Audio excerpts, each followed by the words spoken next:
So what is a courageous conversation? It is saying what needs to be said in a way that others will hear it, with respect and concern for the other person. It means minimizing the threat that you represent while still staying true to the virtue of your message. Courageous conversations are not always easy, because in a courageous conversation, you say what you mean rather than what is easier for the other person to hear. And sometimes it means you say what you mean rather than what is easier for you to say. How do you know if you, your team, or your organization needs to have a courageous conversation? Ask yourself this. As a team, are we talking about one thing, but really we need to talk about something else? Or, as a team, are we saying one thing, but we mean something else? If so, chances are you're going to need to dig deep. And guess what? That's leadership. Just the other day, I was coaching a leader who said to me, "Oh, Angela, I don't want to have that conversation. It's hard. Why do you keep asking me to do this kind of stuff?" Do you know what my response was? Because you are a leader, and being a leader takes the spine. It's difficult to personify the spine of a leader if you're unable or unwilling to address problems as they come up. I'd like to share Shane's story of being a leader who is courageous. Shane is a leader known for turning poor performers into productive team members. After taking on a new role, he was given Beth. Beth's the kind of employee who toggles between meets expectations and underperforming.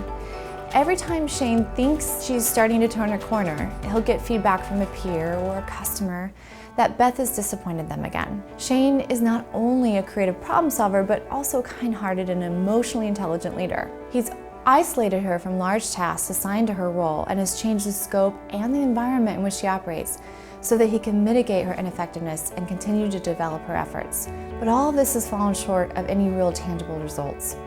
Once highly effective at developing team members, Shane's begun to question his own abilities as a leader. And I'm sure most of you listening to this can relate to this challenge. It's so difficult when faced with, and yet, it's these kind of situations that really do define courageous leadership. Let's explore this further.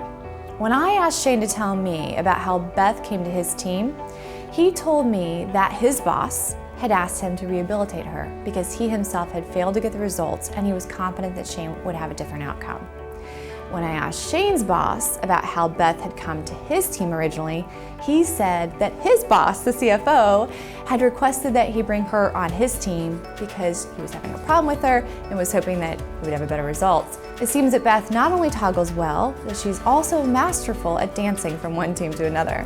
To Beth's credit, she was not really provided clarity about her performance. Each time she was moved along and was given this diluted message, or one that largely avoided fact. The first time, she was told that her strengths would be better leveraged in a different role that was not customer-facing. When she failed there, she was told that she'd be more successful assisting another team. Beth has been buffered from some really important, valid information and feedback. So how does Shane provide feedback in a way that gives her honest insight into her performance, but in a way that she can hear it? There's a conversation we have in our head about how to address Beth's performance, and it usually goes something like this. "Beth, I do not have time to deal with this. Please get your act together." But most of us are competent and composed enough not to say something like that. So instead, we say something like, "Beth, what can I do to help you succeed?" Which, in part, is very important and relevant. But what is it we really need to say? What we really need to say to Beth is, "Beth, in the past, you've struggled with consistently meeting expectations. You've hit a deadline or met a meeting or commitment once, maybe even twice, but then you fall back into a pattern of missing deadlines and missing commitments and missing meetings. As a result, I can't be sure whether or not I can count on you and whether or not I know you're going to come through on your next commitment.